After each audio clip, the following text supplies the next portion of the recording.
Inilah suasana tempat wisata di Tokang. Inilah pemandangannya. Air laut pun sangat jernih. Dan pemandangan pun sangat indah. Inilah salah satu tempat wisata yang sangat ramai pengunjungnya, yaitu yang berlokasi di Pantai Tokang atau yang lebih dikenal dengan Pantai Tokang, Banda Aceh. Inilah salah satu pengunjung di kawasan Pantai Tokang.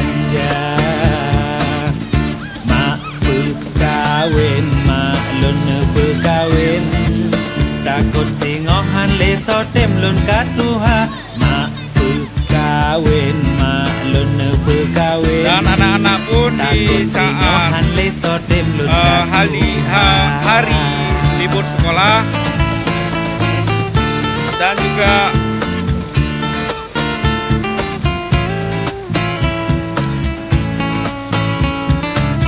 di saat hari-hari libur di tempat Pantai Tokang banyak pengunjungnya.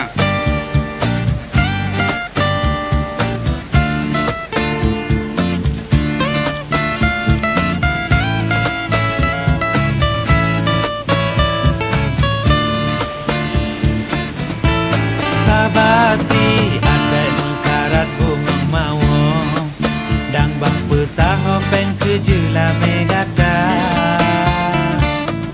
harta ayah ngon poma male bang publo bah ke bak bunyo ke rojut bang usaha bah sarjana betat lecut ade pako lam kanto nang do tanyo hana sedara bang usaha jela me dengan penuh wali mah tanyo tak pegat ala kadar mak berkawin mak lun berkawin takut singohan leso dem lun katuha diiringi oleh mak lun berkawin takut singohan leso dem lun katuha mak berkawin mak lun berkawin takut singohan leso dem lun katuha mak berkawin mak lun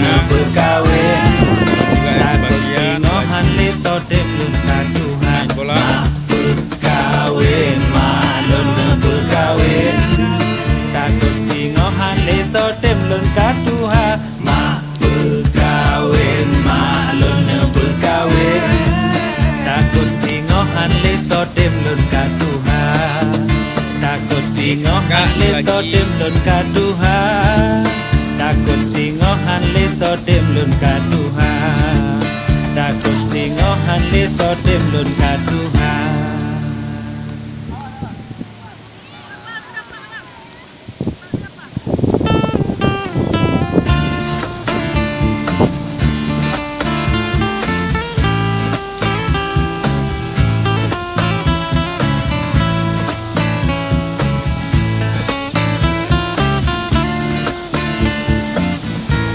Putih mancang ujung tirang rute sanding mak wa begleta beng jame di ok dekat jame teka di basi roda ratanen genep berkawin non sangat bersih dan jernih.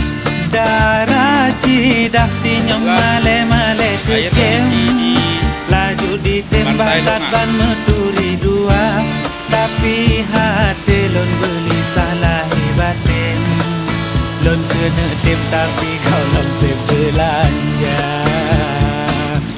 mak berkawin mak lon berkawin takut singohan leso tem lon katu